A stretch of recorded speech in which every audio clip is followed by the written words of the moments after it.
ସୁନିତା ତାଙ୍କ ଭଉଣୀ ଶିବାନୀ ଏବଂ ତାଙ୍କ ଜିଜୁ ରାକେଶଙ୍କୁ ଭେଟିବା ପାଇଁ ତାଙ୍କ ଘରକୁ ଆସିଥିଲେ। ତାପରେ ତାଙ୍କ ଭଉଣୀଙ୍କ ଅଫିସରୁ ତାଙ୍କୁ ଫୋନ ଆସିଲା। ଫୋନ ପାଇବା ପରେ ସେ ଜାଣିବାକୁ ପାଇଲେ ଯେ ତାଙ୍କୁ ଗୋଟିଏ ମାସ ପାଇଁ ବାହାରକୁ ଯିବାକୁ ପଡିବ।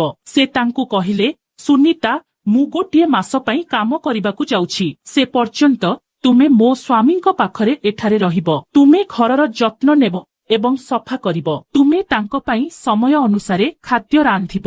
ସେ ଅଫିସକୁ ଚାଲିଗଲେ। କେବଳ ସୁନିତା ଏବଂ ତାଙ୍କ ଜିଜୁ ରାହୁଲ ଥିଲେ। ଘରଟି ନୀରବ ଥିଲା। କିଛି ଦିନ ପାଇଁ ଏହା ଭଲ ଚାଲିଲା। ତାପରେ ଧୀରେ ଧୀରେ ଆମେ କଥାବାର୍ତ୍ତା ଏବଂ ମଜା କରିବା ଆରମ୍ଭ କଲୁ। ଆମେ ନିକଟତର ହେଲୁ। ମୁଁ ଏବଂ ମୋ ଜିଜୁ ଅଲଗା ଅଲଗା କୋଠରୀରେ ଶୋଇଥିଲୁ। କିନ୍ତୁ ରାତିର ନୀରବତାରେ ବିଲେଇ ମିଆଇବା ଶବ୍ଦ ମୋତେ ବିରକ୍ତ କରିବାକୁ ଲାଗିଲା। ତେଣୁ ମୁଁ ମୋ ଜିଜୁଙ୍କ କୋଠରୀରେ ଶୋଇବା ଆରମ୍ଭ କଲି। ତାପରେ କଣ ହେଲା ଏହା ଜାଣି ଆପଣମାନେ ଆଶ୍ଚର୍ଯ୍ୟ ହୋଇଯିବେ। ନମସ୍କାର ବନ୍ଧୁମାନେ, ଆମର ୟୁଟ୍ୟୁବ ଚ୍ୟାନେଲକୁ ସ୍ୱାଗତ।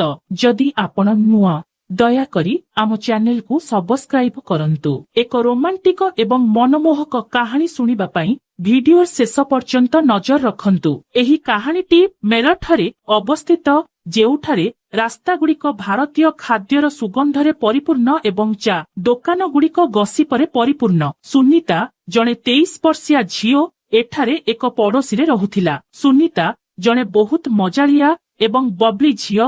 2 ବର୍ଷ ପୂର୍ବରୁ ରାକେଶକୁ ବିବାହ କରିଥିଲେ। ଏକ ସ୍ଥାନୀୟ ବ୍ୟାଙ୍କର 30 ବର୍ଷୀୟ ସରଳ ଆସିଷ୍ଟାଣ୍ଟ ମ୍ୟାନେଜର ରାକେଶ ସାଧାରଣ ଦେଖାଯାଉଥିଲେ, କିନ୍ତୁ ତାଙ୍କର ହସ ଏବଂ କଥାବାର୍ତ୍ତା ଶୈଳୀ ଯେ କେହି ତାଙ୍କ ପ୍ରେମରେ ପଡ଼ିବାକୁ ଯଥେଷ୍ଟ ଥିଲା। ସୁନିତା ପ୍ରାୟତଃ ତାଙ୍କ ଭଉଣୀଙ୍କ ଘରକୁ ଆସୁଥିଲେ। ରାକେଶ ଏବଂ ସୁନିତାଙ୍କ ସମ୍ପର୍କ ଜଣେ ଜିଜୁ ଏବଂ ଶାଳୀଙ୍କ ପରି ଥିଲା, ଟିକେ ଚିଡ଼ାଇବା, ଟିକେ ମଜାଦାର। ସୁନିତା ରାକେଶଙ୍କୁ ବ୍ୟାଙ୍କରେ ଜିଜୁ ବୋଲି ଡାକି ଚିଡ଼ାଉଥିଲେ ଏବଂ ରାକେଶ ଉତ୍ତର ଦେଉଥିଲେ, ହେ ସୁନିତା, ତୁମେ ମୋର ଗୁପ୍ତଚର, ତୁମେ ସବୁବେଳେ ମୋତେ ଚିଡ଼ାଇବାକୁ ଆସ। ସେମାନେ ଭଲ ଭାବରେ ମିଶିଗଲେ, କିନ୍ତୁ ସବୁକିଛି ହାଲୁକା ଏବଂ ମଜାଦାର ଥିଲା। ଗୋଟିଏ ଦିନ ଶିବାନୀକୁ କାମ ପାଇଁ ଦିଲ୍ଲୀ ଯିବାକୁ ପଡ଼ିଲା। ସେ କହିଲା, ସୁନିତା, ମୁଁ ଗୋଟିଏ ସପ୍ତାହ ପାଇଁ ବାହାରକୁ ଯାଉଛି। ତୁମେ ଘରେ ରହି ରାକେଶର ଯତ୍ନ ନିଅ, ରୋଷେଇ କର ଏବଂ ତାକୁ ଅଧିକ ହଇରାଣ କର ନାହିଁ। ସୁନିତା ହସି କହିଲା, ଦିଦି, ଚିନ୍ତା କର ନାହିଁ, ମୁଁ ଜିଜୁକୁ ଲାଇନରେ ରଖିବି। ରାକେଶ ମଧ୍ୟ ମଜା କଲା, ମୋ କଫି ସମୟକୁ ବିଚଳିତ କର ନାହିଁ। ସୁନିତା ଏବଂ ଶିବାନୀ ଚାଲିଗଲା। ପ୍ରଥମ ଦିନ ସୁନିତା ସକାଳେ ରାକେଶଙ୍କ ପାଇଁ ଜଳଖିଆ ପ୍ରସ୍ତୁତ କରିବା ଆରମ୍ଭ କଲା। ରାକେଶ ଅଫିସ ପାଇଁ ପ୍ରସ୍ତୁତ ହେଉଥିଲା ଏବଂ ସୁନିତା ମଜା କରି କହିଲା, ଜିଜୁ, ମୁଁ ଆଜି ସ୍ୱତନ୍ତ୍ର ପରଟା ତିଆରି କରିଛି। ତୁମେ ସେଗୁଡ଼ିକୁ ଟେଷ୍ଟ କରିବା ପରେ ମୋ ହାତରେ କଣ ଯାଦୁ ଅଛି କୁହ। ରାକେଶ ହସି କହିଲା, ହେ, ତୁମେ ଜଣେ ମାଷ୍ଟର ସେଫ୍ ହେଉଛ, ମୋତେ ତୁମର ଯାଦୁ ଦେଖିବାକୁ ଦିଅ। ସେମାନେ ଦୁହେଁ ଜଳଖିଆ ଟେବୁଲରେ ବସିଲେ ଏବଂ ରାକେଶ ପରଟା ଖାଇବା ପରେ ପ୍ରକୃତରେ ସେଗୁଡ଼ିକୁ ପ୍ରଶଂସା କଲେ। ବା ସୁନିତା, ଏହା ଆଶ୍ଚର୍ଯ୍ୟଜନକ। ମୁଁ ଶିବାନୀକୁ କହିବି ଯେ ତୁମେ ତାଠାରୁ 2 ପାଦ ଆଗରେ ଅଛ।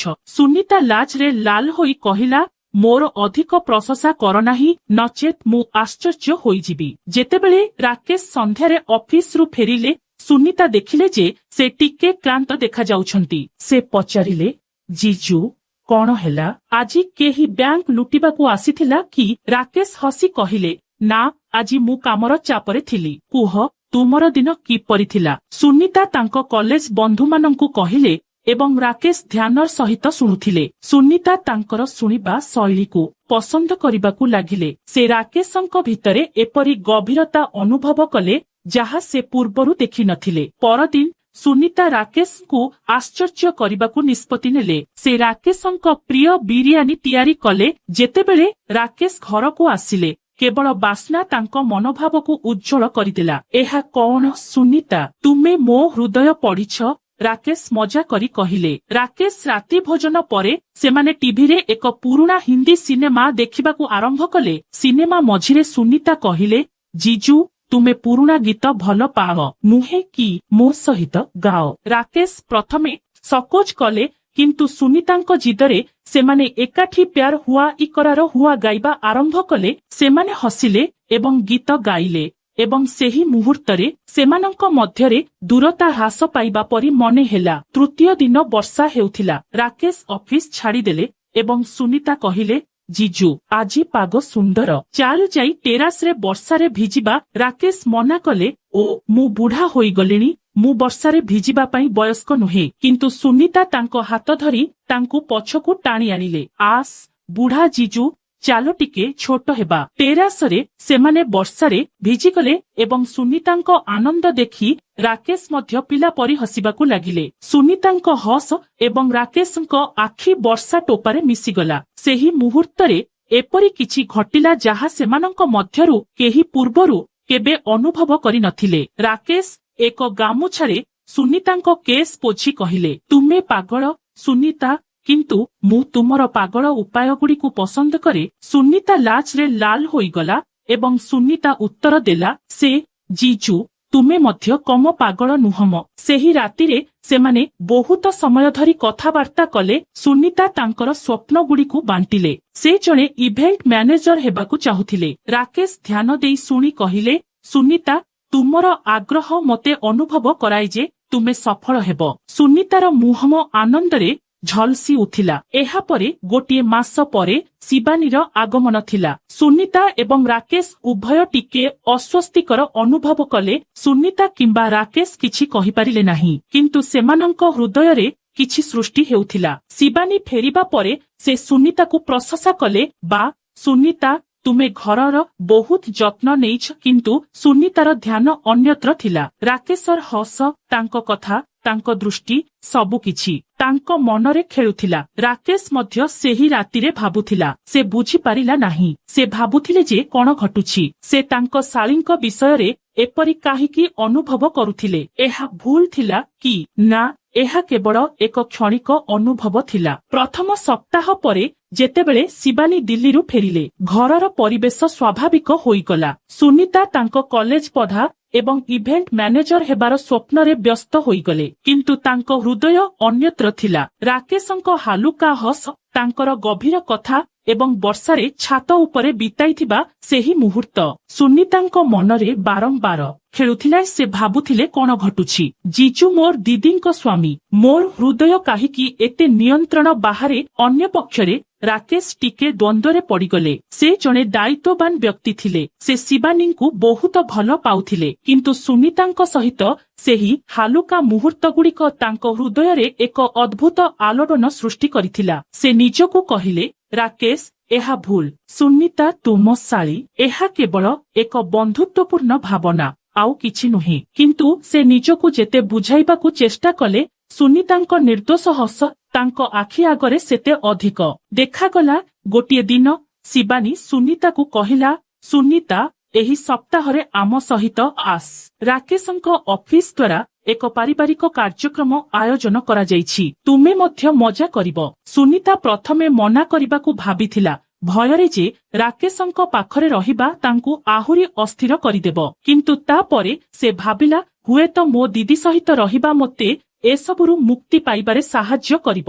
ସେ ହସି କହିଲା, ଠିକ୍ ଅଛି ଦିଦି, ମୁଁ ଯିବି। କିନ୍ତୁ ଜିଜୁଙ୍କୁ କୁହ ମୋତେ ଆଇସ୍କ୍ରିମ କିଣିଦେବାକୁ। ଶିବାନୀ ହସି କହିଲା, ହଁ ତୁମର ଜିଜୁ ତୁମର ପ୍ରିୟ, ସେ ମନା କରିବେ ନାହିଁ। ସେହି ସପ୍ତାହାନ୍ତ ଆସିଗଲା। ରାକେଶଙ୍କ ଅଫିସ କାର୍ଯ୍ୟକ୍ରମ ମେରଠର ଏକ ବଡ଼ ରିସର୍ଟରେ ଥିଲା।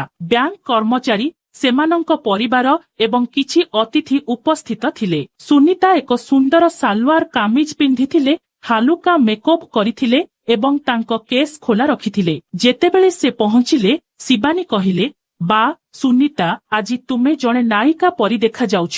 ପାଖରେ ଠିଆ ହୋଇଥିବା ରାକେଶ ସୁନିତାକୁ ଚାହିଁଲା ଏବଂ କିଛି ସମୟ ପାଇଁ ଅଟକିଗଲା। ସେ ଟିକିଏ ହସି କହିଲେ, ହଁ ସୁନିତା, ତୁମେ ଆଜି ସମସ୍ତଙ୍କୁ ପଛରେ ପକାଇ ଦେଇଛ। ସୁନିତାର ମୁହଁ ଲଜ୍ଜାରେ ଲାଲ ହୋଇଗଲା ଏବଂ ସେ କେବଳ ହସି କହିଲେ, ଧନ୍ୟବାଦ ଜିଜୁ। କାର୍ଯ୍ୟକ୍ରମଟି ବହୁତ ମଜାଦାର ଥିଲା। ଗୋଟିଏ ଖେଳରେ ସାଥୀମାନଙ୍କୁ ଯୋଡ଼ି ହୋଇ ନାଚିବାକୁ ପଡ଼ିଥିଲା। ଶିବାନୀଙ୍କୁ ତାଙ୍କ ଅଫିସ ବନ୍ଧୁମାନଙ୍କ ସହିତ କିଛି ଗୁରୁତ୍ୱପୂର୍ଣ୍ଣ ଆଲୋଚନା କରିବାକୁ ପଡ଼ିଥିଲା। ତେଣୁ ସେ ରାକେଶ ଏବଂ ସୁନିତାକୁ କହିଲେ, ତୁମେ ଦୁଇଜଣ ଯୋଡ଼ି ହୁଅ, ମୁଁ କିଛି ସମୟ ପରେ ଫେରି ଆସିବି। ସୁନିତା ଏବଂ ରାକେଶ ପରସ୍ପରକୁ ଚାହିଁ ସକୋଚ କରି ନୃତ୍ୟ ମହଲାକୁ ପାଦ ଦେଲେ। ଗୀତଟି ପୁରୁଣା ଥିଲା, ତୁଝେ ଦେଖା ତ ଇଏ ଜାନା ସନମ। ରାକେଶ ସୁନିତାର ହାତ ଧରିଲେ ଏବଂ ସେମାନେ ଧୀରେ ଧୀରେ ନାଚିବାକୁ ଲାଗିଲେ। ସୁନିତାର ନଜର ତଳକୁ ଥିଲା ଏବଂ ରାକେଶର ଆଖିରେ ଏକ ଅଦ୍ଭୁତ ଯାଦୁ ଥିଲା। ନୃତ୍ୟ ମଝିରେ ରାକେଶ ଫୁସ୍ଫୁସ୍ କରି କହିଲେ, ସୁନିତା, ତୁମେ ପ୍ରକୃତରେ ବହୁତ ଭଲ। ଯେତେବେଳେ ମୁଁ ତୁମ ସହିତ ସମୟ ବିତାଇଥାଏ ସେତେବେଳେ ସମୟ ବନ୍ଦ ହୋଇଯାଏ ବୋଲି ଲାଗେ। ସୁନିତା ଲାଜରେ କହିଲେ, ଜିଜୁ, ତୁମେ ଆଶ୍ଚର୍ଯ୍ୟଜନକ। ଦିଦି ବହୁତ ଭାଗ୍ୟବାନ। ସେହି ମୁହୂର୍ତ୍ତରେ ସେମାନଙ୍କ ମଧ୍ୟରେ ଏକ ଅବ୍ୟକ୍ତ ଭାବନା ସୃଷ୍ଟି ହୋଇଥିଲା, ଯାହାକୁ ସେମାନେ ପ୍ରକାଶ କିମ୍ବା ବୁଝି ପାରୁନଥିଲେ। ଘଟଣା ପରେ ଯେତେବେଳେ ସମସ୍ତେ ସେହି ରାତିରେ ଘରକୁ ଫେରିଲେ, ସୁନିତା ତାଙ୍କ କୋଠରୀରେ ଏକା ବସିଥିଲେ। ତାଙ୍କ ହୃଦୟ ରାକେଶଙ୍କ କଥା ବାରମ୍ବାର ମନେ ପକାଇଲା। ସେ ଭାବୁଥିଲେ, ଜିଜୁଙ୍କ ସହିତ କଣ ହେଉଛି? ସେ ମୋ ପାଇଁ ଅନ୍ୟ କେହି ବୋଲି କାହିଁକି ଅନୁଭବ କରୁଛନ୍ତି? ଏହି ସମୟରେ ରାକେଶ ଟେରାସରେ ଏକା ଠିଆ ହୋଇ ତାରାଗୁଡ଼ିକୁ ଚାହିଁ ରହିଲେ। ସେ ତାଙ୍କ ବିବାହ, ତାଙ୍କ ଦାୟିତ୍ୱ ଏବଂ ସୁନିତାଙ୍କ ସହିତ ବିତାଇଥିବା ମୁହୂର୍ତ୍ତଗୁଡ଼ିକ ବିଷୟରେ ଭାବିଲେ। ସେ ନିଜକୁ କହିଲେ, ରାକେଶ, ଏହା ଭୁଲ। ତୁମେ ଶିବାନୀଙ୍କ ସ୍ୱାମୀ, କିନ୍ତୁ ସୁନିତାଙ୍କ ସହିତ ସେହି ମୁହୂର୍ତ୍ତଗୁଡ଼ିକ ଏତେ ସ୍ୱତନ୍ତ୍ର କାହିଁକି ଲାଗୁଛି? ପରଦିନ ସୁନିତା ରାକେଶଙ୍କୁ ଡାକିଲେ, ଜିଜୁ, ଆଜି ତୁମେ ଫ୍ରି? ମୋର ଏକ ଇଭେଣ୍ଟ ମ୍ୟାନେଜମେଣ୍ଟ କମ୍ପାନୀରେ ଏକ ସାକ୍ଷାତକାର ଅଛି ଏବଂ ମୁଁ ଟିକେ ନର୍ଭସ୍। ତୁମେ ମୋ ସହିତ ଆସିବ କି? ରାକେଶ ଦ୍ୱିତୀୟ ଥର ଚିନ୍ତା ନକରି କହିଲେ। ସେ ଜାଣିଥିଲେ ସୁନିତାକୁ ସମର୍ଥନର ଆବଶ୍ୟକତା ଅଛି। ଏହା କରିବା ତାଙ୍କର କର୍ତ୍ତବ୍ୟ ଥିଲା। କିନ୍ତୁ ସେ ସୁନିତାଙ୍କ ସହିତ ସମୟ ବିତାଇବାର ସୁଯୋଗକୁ ମଧ୍ୟ ଉପଭୋଗ କରିଥିଲେ। ସେମାନେ ସାକ୍ଷାତକାର ପାଇଁ ଏକାଠି ଯାଇଥିଲେ। ସୁନିତା ଟିକେ ନର୍ଭସ୍ ହୋଇଗଲେ, କିନ୍ତୁ ରାକେଶ ତାଙ୍କୁ ଉତ୍ସାହିତ କଲେ, ସୁନିତା, ତୁମେ ବହୁତ ପ୍ରତିଭାଶାଳୀ। କେବଳ ତୁମର ମତାମତ କୁହ। ତୁମେ ନିଶ୍ଚିତ ଭାବରେ ମନୋନୀତ ହେବ। ସୁନିତା ତାଙ୍କ କଥାରେ ସାହସ ପାଇଲେ ଏବଂ ସାକ୍ଷାତକାରରେ ଚମତ୍କାର ପ୍ରଦର୍ଶନ କଲେ। ଯେତେବେଳେ ସେ ବାହାରି ଆସିଲେ, ସେ ଖୁସିରେ ରାକେଶଙ୍କୁ ଆଲିଙ୍ଗନ କରି କହିଲେ, ଜିଜୁ, ତୁମ ବିନା ମୁଁ ଏହା କରିପାରି ନଥାନ୍ତୁ। ରାକେଶ ହାଲୁକା ହସି କହିଲେ, ଓହ, ଏହା ତୁମର ପ୍ରତିଭା ଥିଲା। ମୁଁ ତୁମକୁ କେବଳ ଉତ୍ସାହିତ କରିଥିଲି। କିନ୍ତୁ ସେହି ଆଲିଙ୍ଗନ ସେମାନଙ୍କ ହୃଦୟକୁ ଦ୍ରୁତ କରିଦେଲା। ସୁନିତା ଏବଂ ରାକେଶଙ୍କ ମଧ୍ୟରେ କଥାବାର୍ତ୍ତା ବଢିବାକୁ ଲାଗିଲା। କେତେବେଳେ କଫି ଉପରେ, କେତେବେଳେ ସୁନିତାଙ୍କ କ୍ୟାରିୟର ବିଷୟରେ ଆଲୋଚନା କରି ସେମାନେ ଅଧିକ କଥାବାର୍ତ୍ତା କରିବାକୁ ଲାଗିଲେ।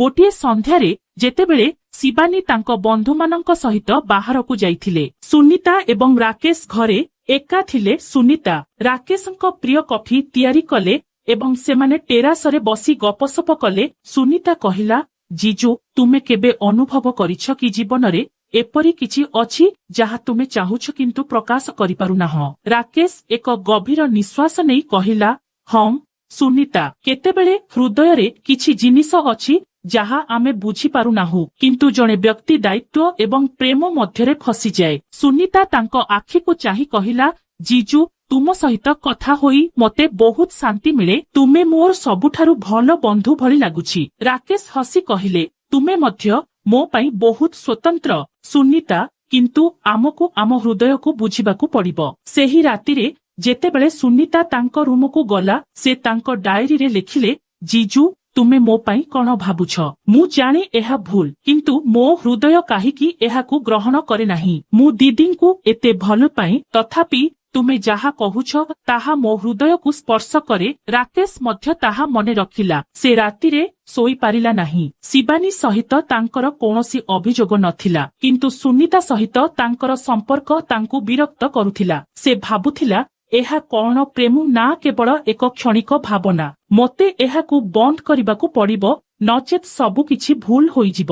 ସୁନିତାଙ୍କ ପୁରୁଣା ବନ୍ଧୁ ଅମିତ ଯେତେବେଳେ ମିରଟ ଆସିଲେ, କାହାଣୀଟି ଏକ ନୂତନ ମୋଡ଼ ନେଇଥିଲା। ଅମିତ ଏବଂ ସୁନିତା କଲେଜରେ ଭଲ ବନ୍ଧୁ ଥିଲେ ଏବଂ ଅମିତ ସୁନିତା ପ୍ରତି ଟିକେ ଅଧିକ ଆକର୍ଷିତ ଥିଲେ। ସେ ସୁନିତାକୁ ଭେଟିବାକୁ ନିମନ୍ତ୍ରଣ କରିଥିଲେ ଏବଂ ସୁନିତା ରାକେଶଙ୍କୁ ସାଙ୍ଗରେ ଆସିବାକୁ କହିଥିଲେ। ରାକେଶ ରାଜି ହୋଇଥିଲେ, କିନ୍ତୁ ଯେତେବେଳେ ସେ ଅମିତଙ୍କୁ ଭେଟିଲେ, ସେ ଏକ ଅଦ୍ଭୁତ ଈର୍ଷା ଅନୁଭବ କଲେ। ଅମିତ ଏବଂ ସୁନିତାଙ୍କ ପୁରୁଣା ସ୍ମୃତି, ସେମାନଙ୍କର ମଜା ରାକେଶଙ୍କୁ ଅସ୍ଥିର କରିବାକୁ ଲାଗିଲା। ସେ ନିଜକୁ ପଚାରିଲେ, ରାକେଶ, ତୁମର କଣ ହେଉଛି? ତୁମେ ସୁନିତାଙ୍କ ଜିଜୁ, ଏହା ତୁମ ପାଇଁ କାହିଁକି ଗୁରୁତ୍ୱପୂର୍ଣ୍ଣ? ସୁନିତା ରାକେଶର ଅସ୍ୱସ୍ତିକୁ ଲକ୍ଷ୍ୟ କଲା, କିନ୍ତୁ କିଛି କହିଲା ନାହିଁ। ଯେତେବେଳେ ସେମାନେ ସେହି ରାତିରେ ଘରକୁ ଫେରିଲେ, ସୁନିତା ରାକେଶଙ୍କୁ ପଚାରିଲା, ଜିଜୁ, ଆଜି ତୁମେ ଟିକେ ହଜିଯାଇଥିବା ପରି ମନେ ହେଉଥିଲ। ସବୁ କିଛି ଠିକ ଅଛି କି? ରାକେଶ ହସି ପ୍ରଶ୍ନକୁ ଏଡ଼ାଇ ଦେଲା। ହଁ ମୁଁ ଟିକେ ଠକି ଯାଇଥିଲି କିନ୍ତୁ ସୁନିତା ବୁଝିପାରିଲେ ଯେ ରାକେଶଙ୍କ ହୃଦୟରେ କିଛି ଚାଲିଛି। ସୁନିତା ଏବଂ ରାକେଶ ଏକ ଦ୍ୱନ୍ଦ୍ୱରେ ଫସି ଯାଇଥିଲେ। ସେମାନେ ଦୁହେଁ ପରସ୍ପର ପାଇଁ କିଛି ସ୍ୱତନ୍ତ୍ର ଅନୁଭବ କରୁଥିଲେ କିନ୍ତୁ ଶିବାନୀ ଏବଂ ସେମାନଙ୍କ ସମ୍ପର୍କର ମର୍ଯ୍ୟାଦା ସେମାନଙ୍କ ମଧ୍ୟରେ କାନ୍ଥ ପରି ଠିଆ ହୋଇଥିଲା। ମିରଟର ଛୋଟ ଘର ଯାହା ଥରେ ହସ ଏବଂ ପ୍ରେମରେ ପରିପୂର୍ଣ୍ଣ ଥିଲା ଏବେ ଏକ ଅକଥିତ ନୀରବତାରେ ପରିପୂର୍ଣ୍ଣ ଥିଲା। ସୁନିତା ଏବଂ ରାକେଶ ଉଭୟ ନିଜ ନିଜ ହୃଦୟ ସହିତ ସଂଘର୍ଷ କରୁଥିଲେ କିନ୍ତୁ କେହି କଥା ହେବାକୁ ସାହସ ସଂଗ୍ରହ କରିପାରିଲେ ନାହିଁ। ଗୋଟିଏ ସକାଳେ ସୁନିତା କଲେଜ ପାଇଁ ପ୍ରସ୍ତୁତ ହେଉଥିବା ସମୟରେ ଶିବାନୀ ତାକୁ କହିଲା, ସୁନିତା ତୁମେ ଆଜିକାଲି ଟିକେ ହଜିଯାଇଥିବା ପରି ମନେ ହେଉଛି। ସବୁ କିଛି ଠିକ ଅଛି କି? ସୁନିତା ହସି ପ୍ରଶ୍ନଟିକୁ ଖାରଜ କରିଦେଲା। ହଁ ଦିଦି, ଏହା କେବଳ କଲେଜ ପ୍ରୋଜେକ୍ଟ ଏବଂ ଇଭେଣ୍ଟ ମ୍ୟାନେଜମେଣ୍ଟ ଚାକିରିର ଚାପ। କିନ୍ତୁ ଶିବାନୀ ସନ୍ଦେହ କରିବାକୁ ଲାଗିଲେ। ସେ ତାଙ୍କ ସାନ ଭଉଣୀକୁ ଭଲ ଭାବରେ ବୁଝିଲେ। ସେ ରାକେଶଙ୍କୁ ମଧ୍ୟ ପଚାରିଲେ, ରାକେଶ ତୁମେ କିଛି ଲକ୍ଷ୍ୟ କରିଛ କି? ସୁନିତା ଟିକେ ଭିନ୍ନ ଲାଗୁଛି। ରାକେଶ ସାମାନ୍ୟ ହସି କହିଲେ, ନା ଶିବାନୀ, ହୁଏତ ଏହା ତାଙ୍କ କ୍ୟାରିୟରର ଚାପ। ଚିନ୍ତା କର ନାହିଁ। କିନ୍ତୁ ରାକେଶ ଜାଣିଥିଲେ ଯେ ଏହା କେବଳ ସୁନିତାର କ୍ୟାରିୟର ବିଷୟରେ ନୁହେଁ। ସେହି ସନ୍ଧ୍ୟାରେ ସୁନିତାର ବନ୍ଧୁ ଅମିତ ମେରଠ ଫେରି ଆସିଥିଲେ। ସେ ସୁନିତାକୁ ଏକ ସ୍ଥାନୀୟ କାଫେରେ ଭେଟିବାକୁ ନିମନ୍ତ୍ରଣ କରିଥିଲେ। ସୁନିତା ଭାବିଥିଲେ ଯେ ଅମିତ ସହିତ ସମୟ ବିତାଇବା ତାଙ୍କୁ ରାକେଶଙ୍କଠାରୁ ବିଚ୍ୟୁତ କରିବ। ସେ ରାକେଶକୁ ମେସେଜ କରିଥିଲେ, ଜିଜୁ ମୁଁ ଅମିତଙ୍କୁ ଭେଟିବାକୁ ଯାଉଛି, ତୁମେ ମଧ୍ୟ ଆସିବା ଉଚିତ, ମଜା ହେବ। ଅମିତଙ୍କ ନାମ ଶୁଣି ରାକେଶ ପୁଣି ଏକ ଅଦ୍ଭୁତ ଈର୍ଷା ଅନୁଭବ କଲେ କିନ୍ତୁ ସେ ନିଜକୁ ସମ୍ଭାଳି କହିଲେ, ଠିକ ଅଛି ମୁଁ ଏବେ ଫେରି ଆସିବି। ସୁନିତା ଏବଂ ଅମିତ ପୂର୍ବରୁ କାଫେରେ ବସିଥିଲେ। ଅମିତ ତାଙ୍କର ପୁରୁଣା କଲେଜ ସ୍ମୃତି ବର୍ଣ୍ଣନା କରୁଥିଲେ ଏବଂ ସୁନିତା ହସରେ ଶୁଣୁଥିଲେ। ରାକେଶ ପହଞ୍ଚିବା ପରେ ସୁନିତା ତାଙ୍କୁ ଏକ ଉଜ୍ଜ୍ୱଳ ହସ ଦେଲେ। ଜିଜୁ ତୁମେ ଆସିଛ ଦେଖ, ଅମିତ ଆମକୁ କଲେଜ ମଜା କାହାଣୀ କହୁଛନ୍ତି। ରାକେଶ ହାଲୁକା ହସି ଅମିତଙ୍କ ହାତ ହଲାଇଲେ କିନ୍ତୁ ତାଙ୍କ ଆଖି ସୁନିତା ଆଡ଼କୁ ଘୂରି ବୁଲୁଛି। ଅମିତ ରାକେଶଙ୍କୁ କହିଲେ, ରାକେଶ ସୁନିତା କଲେଜରେ ସମସ୍ତଙ୍କ ପ୍ରିୟ ଥିଲା। ମୁଁ ଏବେ ବି କହୁଛି ଯେ କେହି ଏହାକୁ ହୃଦୟରୁ ଅସ୍ୱୀକାର କରିପାରିବେ ନାହିଁ। ରାକେଶ ହସି ଉତ୍ତର ଦେଲେ, ହଁ ସୁନିତାଙ୍କ ଯାଦୁ ସମସ୍ତଙ୍କ ଉପରେ କାମ କରେ କିନ୍ତୁ ତାଙ୍କ ହୃଦୟରେ ଝଡ଼ ସୃଷ୍ଟି ହେଉଥିଲା। କାଫେରେ ବସିଥିବା ସମୟରେ ସୁନିତା ହଠାତ୍ ରାକେଶକୁ ପଚାରିଲେ, ଜିଜୁ ଆପଣଙ୍କୁ ସେହି ବର୍ଷା ଦିନ ମନେ ଅଛି କି ଯେତେବେଳେ ଆମେ ଟେରାସରେ ଓଦା ହୋଇଥିଲୁ? ରାକେଶ କିଛି ସମୟ ପାଇଁ ତାଙ୍କ ଆଖିକୁ ଚାହିଁ କହିଲେ, ହଁ ସୁନିତା, ସେହି ଦିନଟି ଅବିସ୍ମରଣୀୟ। ଅମିତ ମଜା କରି କହିଲେ, ହେ ଏହି ଜିଜୁ ଏବଂ ଶାଳୀଙ୍କ ପ୍ରେମ କଣ ଚାଲିଛି? ସୁନିତା ଏବଂ ରାକେଶ ହସି ପ୍ରସଙ୍ଗକୁ ଖାରଜ କରିଦେଲେ କିନ୍ତୁ ସେମାନଙ୍କ ହୃଦୟର ସ୍ପନ୍ଦନ ଅନ୍ୟ କିଛି କହିଦେଲା। ଘରକୁ ଫେରିବା ବାଟରେ ରାକେଶ ଏବଂ ସୁନିତା ଏକାଠି ଥିଲେ। ରାସ୍ତାରେ ସୁନିତା ଧୀରେ ଧୀରେ କହିଲେ, ଜିଜୁ ଆପଣ କେବେ ଅନୁଭବ କରିଛନ୍ତି କି କିଛି କଥା ଆପଣଙ୍କ ହୃଦୟରେ ରହିଥାଏ ଏବଂ ଆପଣ ସେଗୁଡ଼ିକୁ କହିବାକୁ ଭୟ କରନ୍ତି? ରାକେଶ ଏକ ଦୀର୍ଘ ନିଶ୍ୱାସ ନେଇ କହିଲେ, ହଁ ସୁନିତା, କେତେକ ସମୟରେ ନିଜ ହୃଦୟର କଥା କହିବା ସହଜ ନୁହେଁ କିନ୍ତୁ ନିଜେ ଯାହା ଠିକ ତାହା କରିବାକୁ ପଡ଼ିବ।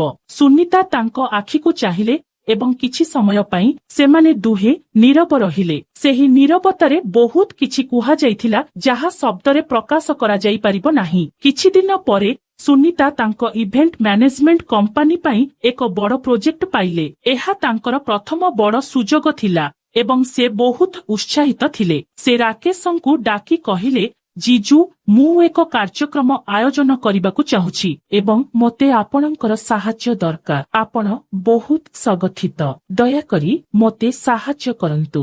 ରାକେଶ ହସି କହିଲେ, ଓହୋ ଆପଣ ମୋତେ ଆପଣଙ୍କର ସହାୟକ କରିବେ। ଠିକ ଅଛି, ମୋତେ କଣ କରିବାକୁ ହେବ କୁହନ୍ତୁ। ସେମାନେ ଦୁହେଁ ଏକାଠି କାର୍ଯ୍ୟକ୍ରମ ଯୋଜନା କରିବାକୁ ଲାଗିଲେ। ଏହା ଏକ ଦାନଶୀଳ କାର୍ଯ୍ୟକ୍ରମ ଥିଲା ଯେଉଁଥିରେ ସ୍ଥାନୀୟ ବ୍ୟବସାୟୀ ଏବଂ ମେରଠର ଲୋକମାନେ ଯୋଗ ଦେଇଥିଲେ। ସୁନିତା ଏବଂ ରାକେଶ ପ୍ରସ୍ତୁତିରେ ଗଭୀର ଭାବରେ ଜଡ଼ିତ ହୋଇଗଲେ। ଏହି ସମୟ ମଧ୍ୟରେ ସେମାନଙ୍କର ସମ୍ପର୍କ ଆହୁରି ଦୃଢ଼ ହୋଇଗଲା। କେତେବେଳେ ସେମାନେ ରାତି ପର୍ଯ୍ୟନ୍ତ ସାଜସଜ୍ଜାର ଯୋଜନା କରୁଥିଲେ, କେତେବେଳେ ସଙ୍ଗୀତ ଚୟନ ଉପରେ ବିତର୍କ କରୁଥିଲେ। ପ୍ରତ୍ୟେକ ମୁହୂର୍ତ୍ତ ସେମାନଙ୍କୁ ନିକଟତର କରୁଥିଲା। ଗୋଟିଏ ଦିନ ଯେତେବେଳେ ସେ ସ୍ଥାନର ଆଲୋକ ଯାଞ୍ଚ କରୁଥିଲେ, ସୁନିତା ହଠାତ୍ କହିଲେ, ଜିଜୁ ଆପଣଙ୍କ ସହିତ କାମ କରିବା ବହୁତ ମଜାଦାର। ଏହା ଏପରି ଲାଗୁଛି ଯେପରି ଆପଣ ମୋର ପ୍ରତ୍ୟେକ ସ୍ୱପ୍ନକୁ ବୁଝିପାରୁଛନ୍ତି। ରାକେଶ ତାଙ୍କୁ ଚାହିଁ ଧୀରେ କହିଲେ, ସୁନିତା, ଆପଣଙ୍କ ସ୍ୱପ୍ନ ମଧ୍ୟ ମୋ ପାଇଁ ବିଶେଷ। ଆପଣଙ୍କୁ ଖୁସି ଦେଖିବା ଯଥେଷ୍ଟ।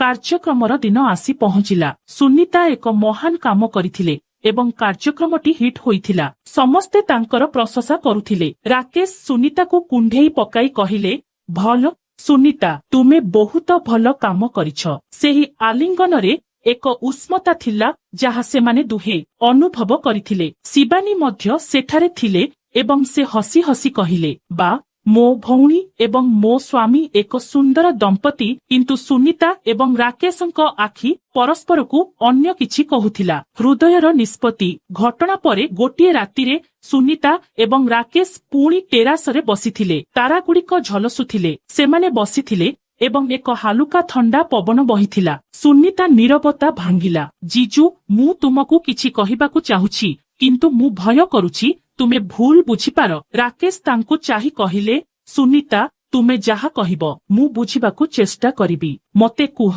କଥା କଣ? ସୁନିତା ସାହସ ସଂଗ୍ରହ କରି କହିଲେ, ଜିଜୁ, ତୁମେ ମୋ ପାଇଁ ବହୁତ ସ୍ୱତନ୍ତ୍ର। ମୁଁ ଜାଣେ ତୁମେ ମୋ ଜିଜୁ ଏବଂ ଦିଦି ମୋ ଜୀବନ। କିନ୍ତୁ ତୁମ ବିନା ମୋର ହୃଦୟ ଅସମ୍ପୂର୍ଣ୍ଣ ଅନୁଭବ ହୁଏ। ମୁଁ ବହୁତ ଚେଷ୍ଟା କରିଛି, କିନ୍ତୁ ଭାବନା ଦୂର ହେବ ନାହିଁ। ତାଙ୍କ ଆଖିରେ ଲୁହ ଝରିଗଲା ଏବଂ ତାଙ୍କ କଣ୍ଠସ୍ୱର ଥରି ଉଠିଲା। ରାକେଶଙ୍କ ହୃଦୟ ମଧ୍ୟ ଭାରି ଲାଗିଲା। ସେ ଏକ ଗଭୀର ନିଶ୍ୱାସ ନେଇ କହିଲେ, ସୁନିତା, ମୁଁ ମିଛ କହିବି ନାହିଁ। ମୋ ହୃଦୟରେ ତୁମ ପାଇଁ କିଛି ଅଛି ଯାହା ମୁଁ ବୁଝିପାରୁନାହିଁ। କିନ୍ତୁ ଶିବାନୀ, ସେ ମୋ ଜୀବନ। ମୁଁ ତାକୁ ଭଲ ପାଏ ଏବଂ ମୁଁ ତାକୁ କେବେ ଆଘାତ କରିପାରିବି ନାହିଁ। ତୁମେ ଜାଣ, ଏହି ସମ୍ପର୍କ ଆଉ ଆଗକୁ ବଢିପାରିବ ନାହିଁ। ସୁନିତା ତାଙ୍କ ଲୁହ ପୋଛି କହିଲେ, ମୁଁ ଜାଣେ ଜିଜୁ, ମୁଁ ତୁମକୁ କିଛି ମାଗୁନାହିଁ। ମୋ ହୃଦୟରେ କେବଳ ଏହି ଭାବନା ଥିଲା ଏବଂ ମୁଁ ଏହା କହିବାକୁ ଚାହୁଁଥିଲି। ମୁଁ ଚାହୁଁନାହିଁ ଯେ ମୋ କାରଣରୁ ଦିଦି କଷ୍ଟ ପାଆନ୍ତୁ। ରାକେଶ ତାଙ୍କ ହାତ ଧରି କହିଲେ,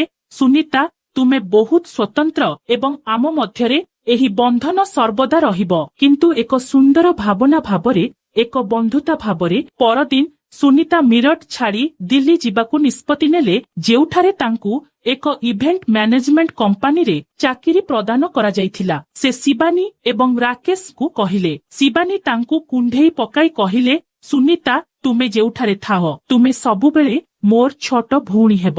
ରାକେଶ ହସି କହିଲେ, ଏବଂ ତୁମେ ସବୁବେଳେ ମୋର ସବୁଠାରୁ ଭଲ ଭଉଣୀ ହେବ।